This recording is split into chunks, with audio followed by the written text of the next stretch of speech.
ចិត្តពេកព្រោះដោះស្រាយអត់បានស្អំចិត្តប្រជាពលរដ្ឋអញ្ចឹងកើតទៅជាទម្លា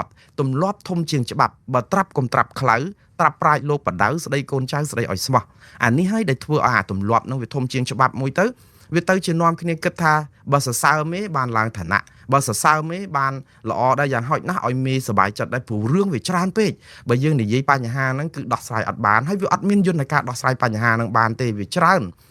អញ្ចឹងហើយបានជាលោកបណ្ឌិតកែមលីពេលដែលលោកនៅមានជីវិតនៅឡើយលោកបាននិយាយថាកុំសរសើរលោកថានិយាយត្រូវពីរឿងបញ្ហាសង្គម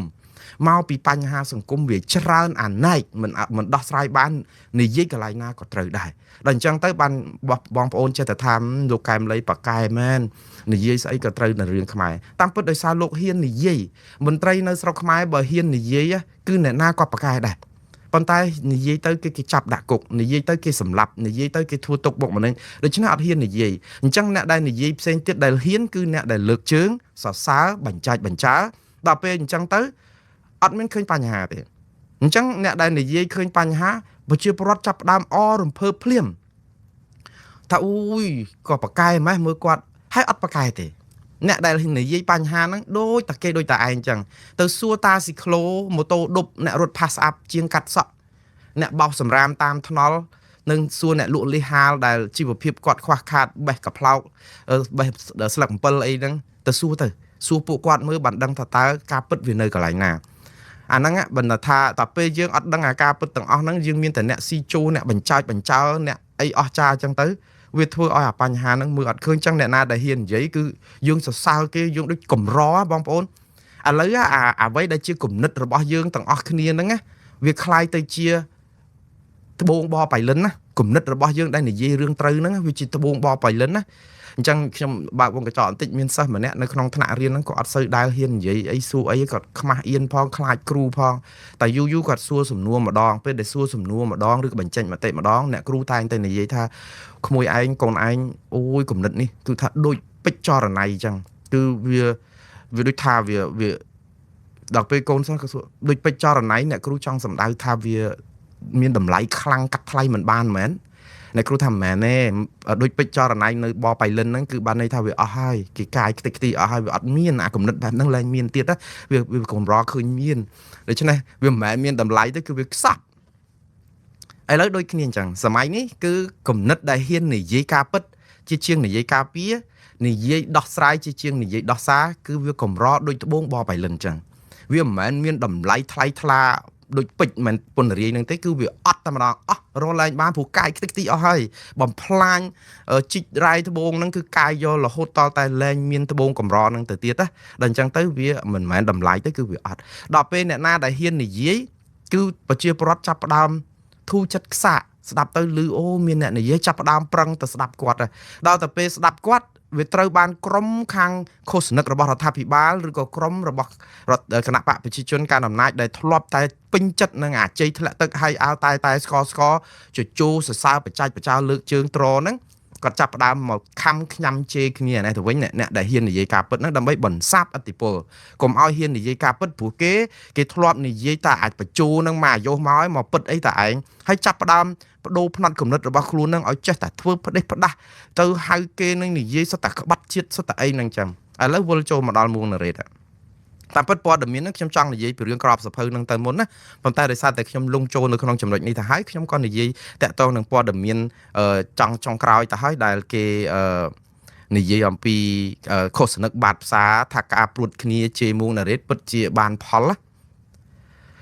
ខ្ញុំមិនដឹងថាហេតុអីបានជាបុគ្គលមួងណារ៉េតនេះคล้ายទៅជាល្បីខុសរឿងខ្ញុំចង់និយាយចេះខ្ញុំអត់ចង់ល្បីអត់ចង់លបាញអីទេខ្ញុំសុំតែ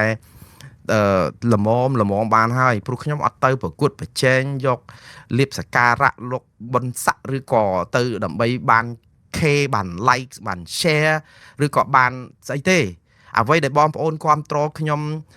ស្ដាប់ខ្ញុំស្អីហ្នឹងគឺដោយសារបងប្អូនជឿជាក់ថាអ្វីដែលខ្ញុំនិយាយហ្នឹងប្រហែលជាអាចទទួលយកបានស្ដាប់ទៅចូលទៅជាតែក៏នៅតែមានក្រុមតែមកខំខ្ញៅជេរបតិចផ្ដាសាខ្ញុំរាល់ថ្ងៃខ្ញុំស្ទើរតែមិនលុះថ្ងៃទេព្រោះអីខ្ញុំអត់ដែលបានស្ដាប់អ្វីដែលគេជេរខ្ញុំដោយទៅមើល Facebook ឬអីរបស់គេទេសំខាន់ fans របស់ខ្ញុំប្រាប់យ៉ាងណាក៏គាត់មិនស្ដាប់ខ្ញុំដែរឥឡូវខ្ញុំដូចជារកការដែលទប់លែងបានខ្ញុំប្រាប់ថា កុំយកអ្វីដែលជាការគេជេរបចោខ្ញុំហ្នឹងមកចូលក្នុង Facebook ខ្ញុំអីខ្ញុំអត់ចង់ស្ដាប់ខ្ញុំអត់ចង់ឮទេហើយខ្ញុំនឹង block ចោលអ្នកទាំងនោះអស់ហើយព្រោះអីដូចខ្ញុំបានជម្រាបអញ្ចឹងថាកុំរវល់រើសដុំថ្មចោលឆ្កែក៏ប៉ុន្តែបងប្អូនក៏ថាំងអាណិតស្រឡាញ់មួងណារ៉េតឈឺចាប់ពេលដែលឮគេជេរគេអីអញ្ចឹងចិត្តតែជួយយកមកឲ្យស្ដាប់ហ្នឹងចង់បង្ហាញថាគាត់ឈឺចាប់បានហើយបងប្អូនខ្ញុំនិយាយឲ្យស្មោះត្រង់គឺអ្នកណាក៏ដោយឲ្យតែចេះជេរឬក៏បើកមាត់មកជេរគឺអស់តម្លៃជាមនុស្សសម្រាប់ខ្ញុំគឺអស់តម្លៃជាមនុស្សហ្មងមិនអាចនឹងយកមកនិយាយជជែកគ្នាអីបានទេហើយកុំបាច់ដល់ទៅស្ដាប់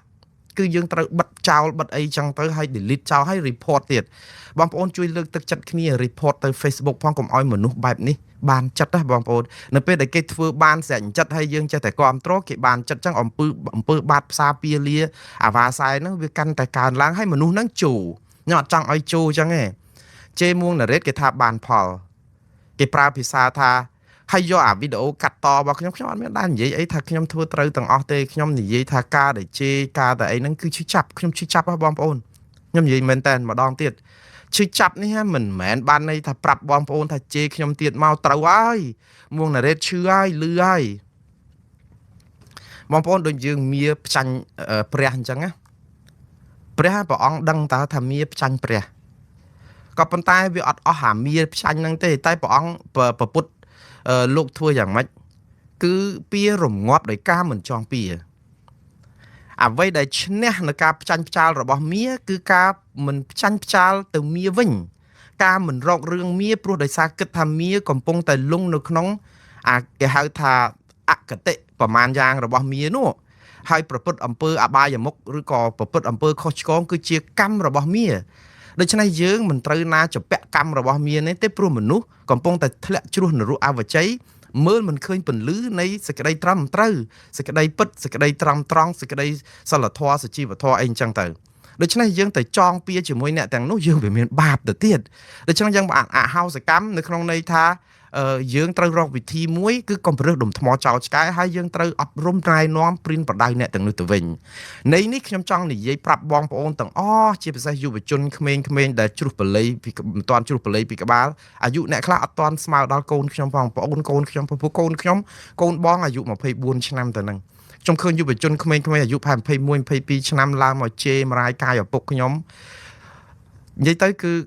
ពេលដែលខ្ញុំមើលឃើញព័ត៌មាននេះខ្ញុំទី1ខ្ញុំអាណិតគណៈបកប្រជាជនកម្ពុជាខ្ញុំអាណិតរដ្ឋាភិបាលកម្ពុជាដែលមកដល់ម៉ោងនេះគឺអស់លោកកំពុងចិញ្ចឹម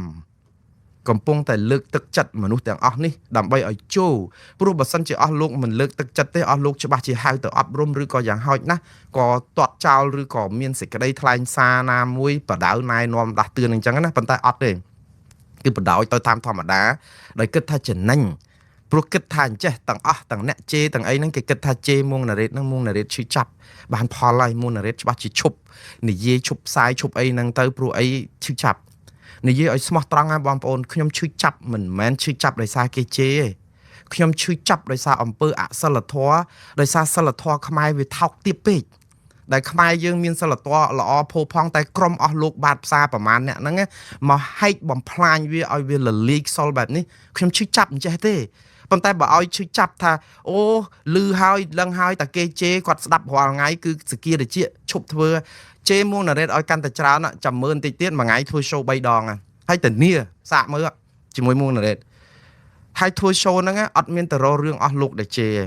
គឺរករឿងតែព័ត៌មានពិតអំពីបញ្ហាអសកម្មរបស់រដ្ឋាភិបាលហើយត្រូវកែដើម្បីធ្វើឲ្យជាតិសាសន៍នេះត្រូវរើផ្សះផ្សាគ្នាហើយយើងដើម្បីពួតកម្លាំងគ្នាទៅដើមដីពីថៃមកវិញឲ្យបានតាមផ្លូវច្បាប់តុលាការអន្តរជាតិយុត្តិធម៌អន្តរជាតិគឺតែប៉ុណ្្នឹងអត់មានទៅរវល់អីជាមួយអស់លោកហើយបើអស់លោកជេរដាក់ខែដាក់អីហ្នឹងជេរទៀតទៅអត់មានត្រូវក្បាលមួងណារ៉េតទេហើយខ្ញុំយកមកនិយាយនេះដោយសារតែខ្ញុំហាម fans ខ្ញុំលែងបានបើឲ្យខ្ញុំទៅស្ដាប់ទៅអីអូយខ្ញុំគ្មានពេលទេសុំទោសខ្ញុំគ្មានពេលទៅរើសដុំថ្មចោលឆ្កែអញ្ចឹងទេប៉ុន្តែ fans ខ្ញុំដែលអាណិតខ្ញុំពេកស្រឡាញ់ខ្ញុំពេកឲ្យតែឃើញចេះតែផ្ញើមកតាមពិត fans ទាំងអស់នោះអត់ទាន់បានស្ដាប់សាររបស់ខ្ញុំទេដែលខ្ញុំបានប្រាប់ច្រើនលើកច្រើនសារហើយថាបើនៅបន្តផ្ញើសារអ្នកណាជេរខ្ញុំតាម Facebook ឲ្យខ្ញុំឃើញនៅក្នុងMessenger របស់ខ្ញុំទៀតខ្ញុំព្រមានជាលើកចុងក្រោយខ្ញុំនឹង block អស់លោកទាំងអស់ជា fan ដែលស្រឡាញ់ខ្ញុំក៏ដោយខ្ញុំយល់ តើអស់លោកស្រឡាញ់ខ្ញុំប៉ុន្តែបើចង់ជួយខ្ញុំស្រឡាញ់ខ្ញុំចង់ឲ្យខ្ញុំដឹងអញ្ចឹងកុំធ្វើអញ្ចឹងអីហើយកុំ share កុំអីហើយ delete ចោលឬក៏ report អ្នកនឹងចោលទៅអានោះជួយខ្ញុំវិញទីមួយគឺជួយអ្នកនោះឯងឲ្យកសាងអំពើល្អវិញហើយលុបបំបាត់ចោលអំពើថោកទាបនិងអសិលធម៌អគុណធម៌ហើយក៏ជួយសង្គ្រោះគណៈបកប្រជាជនកម្ពុជារដ្ឋាភិបាលខ្មែរហើយក៏ជួយស្រោចស្រង់សិលធម៌សុជីវធម៌ខ្មែរឡើងវិញដែរខ្ញុំចង់បានអញ្ចឹងបងប្អូនជួយអញ្ចឹងម្ដងទៀតសូមផ្ដាំផ្ញើសារទៅអស់លោកបាត់ផ្សារទាំងអស់ទាំងក្មេងទាត់មិនទាន់ជ្រុះបល័យពីក្បាលមិនមែនជារបៀបដែលយើងដោះស្រាយបញ្ហាទេមនុស្សបញ្ញវន្តណាឈឺចាប់មិនមែនដោយសារការជេរខ្ញុំសូមប្រាប់អំពីចំណុចខ្សោយរបស់មួងណារ៉េតមួយចោះព្រោះពេលខ្លះអស់លោកអត់ដឹងរឿងស្មានតែការជេរបចោហ្នឹងឈឺចាប់មួងណារ៉េតម្ដងទៀតឈឺខ្ញុំឈឺចាប់មែនតើគឺឈឺចាប់នឹងសិលធម៌ខ្មែរធ្លាក់ចុះឈឺចាប់នឹងយុវជនខ្មែរប៉ាត់ណាបាត់ផ្សារពៀលាហើយគ្រប់គ្នាដែរថាកាលពីអំឡុងឆ្នាំ2012 13ឡើងមកនឹងរហូតដល់2017អីហ្នឹងគឺថាដីធ្លីចលនាទ្របនៅក្នុងស្រុកខ្មែរហ្នឹងគឺថាវាឡើងផ្ទុះគ្រប់កន្លែងដីគៀនកោះកន្លោះកលៀតណាក៏មានហាងឆេងដែរដែលធ្វើឲ្យអំពើរំលោភឈ្លានពានបំផ្លាញឬក៏ឆក់ប្លន់ដីប្រជាពលរដ្ឋក្តៅកាហាយហ្នឹងគឺថាកើតឡើងស្ទើរទូទាំងប្រទេស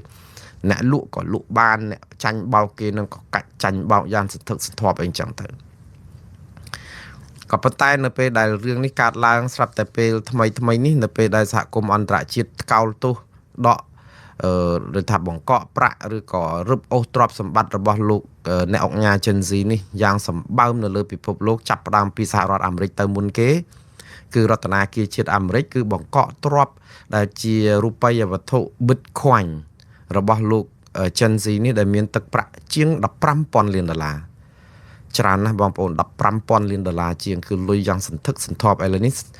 រដ្ឋាភិបាលអាមេរិកនឹងបង្កក់ទ្រព្យសម្បត្តិនេះដែលជាប្រវត្តិសាស្ត្រនៅក្នុងទឹកដីសហរដ្ឋអាមេរិកដែលអត់ដែលមានប្រតិបត្តិការរបស់ FBI ឬប៉ូលីសសហព័ន្ធអាមេរិកណាដែលទៅបង្កក់ទ្រព្យសម្បត្តិបរទេសណានៅក្នុងទឹកដីអាមេរិកនេះដល់សន្ធឹកសន្ធាប់បែបនេះទេគឺជាលើកដំបូងនៅក្នុងប្រវត្តិសាស្ត្រនៃការបង្ក្រាបបទល្មើសឆ្លងដែនរបស់អាមេរិកដែលរឹបអូសទ្រព្យសម្បត្តិដល់ទៅជាង$15,000 លានដែលជាទ្រព្យរបស់អ្នកអង្គការ Gen Z ដែលមាននៅក្នុងប្រព័ន្ធ Bitcoin ជារូបិយវត្ថុមកក៏ប៉ុន្តែជាទ្រព្យដែលអាចដោះដូរជាលុយជាអីយកទៅធ្វើអីក៏បានដែរបើសិនជាមិនបង្កក់ទេដោយសារតែមានអាមេរិកមានចក្រភពអង់គ្លេសនឹងក៏រឹបអូសទ្រព្យសម្បត្តិបង្កក់អីចឹងយ៉ាងច្រើនទៅសរុបទៅប្រហែលជា$16,000 លានទាំងអាមេរិកទាំងចក្រភពអង់គ្លេសក្រោយមកក៏មានកូរ៉េខាងត្បូងហើយក៏មានប្រទេសថៃឬក៏ប្រទេសអីផ្សេងទៀតហ្នឹងក៏ចិត្តតែសហការគ្នាមកជាប្រព័ន្ធទៅក៏រដ្ឋាភិបាលកម្ពុជាខ្លួនឯងហ្នឹងក៏រងសម្ពាធយ៉ាងធ្ងន់មួយគឺថាតើចាត់ការលោក Gen Z ដោយរបៀបណាព្រោះលោក Gen Z មានសញ្ជាតិកម្ពុជាហើយជាងារជាអ្នកអង្គការហើយជាអ្នកដែលជាទីប្រឹក្សារបស់រដ្ឋាភិបាលកម្ពុជាស្ទើរតែគ្រប់ក្រសួងមន្ទីរផងដោយទាំងនាយករដ្ឋមន្ត្រីហើយនិងប្រធានប្រសិទ្ធិកម្ពុជាទៀតនៅទីបំផុតគឺលោក Gen Z ត្រូវបានចាប់ខ្លួនបញ្ជូនទៅប្រទេសចិនហើយនៅពេលដែលចាប់ខ្លួនទៅប្រទេសចិនហ្នឹងគឺសេចក្តីថ្លែងការណ៍របស់ខាងភាគីកម្ពុជានៅថ្ងៃទី7 ខែមករាឆ្នាំ2026ដើមឆ្នាំហ្នឹងគឺថាលោក Gen Z ត្រូវបានចាប់ខ្លួនកាលពីថ្ងៃទី6 ខែមករាប៉ុន្តែបញ្ជូនខ្លួនទៅថ្ងៃ7 ខែមករាគឺស្របគ្នានឹងថ្ងៃព្រឹត្តិការណ៍ប្រវត្តិសាស្ត្រមួយគឺថ្ងៃដែល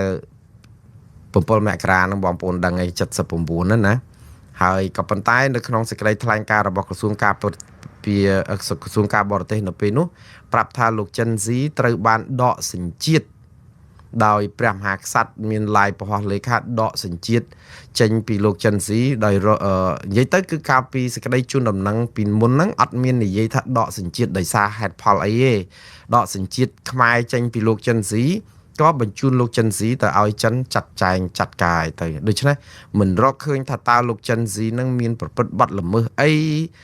ខុសអីតឡាការខ្មែរកាត់ទោសគាត់យ៉ាងម៉េចពីអីបាត់ចោតអីអត់មានទាំងអស់ គឺដកសញ្ជាតិបញ្ជូនទៅចិនដោះស្រាយរឿងបញ្ហាចោតប្រកាន់ការឆបបោកអនឡាញតាមពិតចិននេះចង់បានលោកចិនស៊ីតាំងពីឆ្នាំ2019មកម្លេះប៉ុន្តែ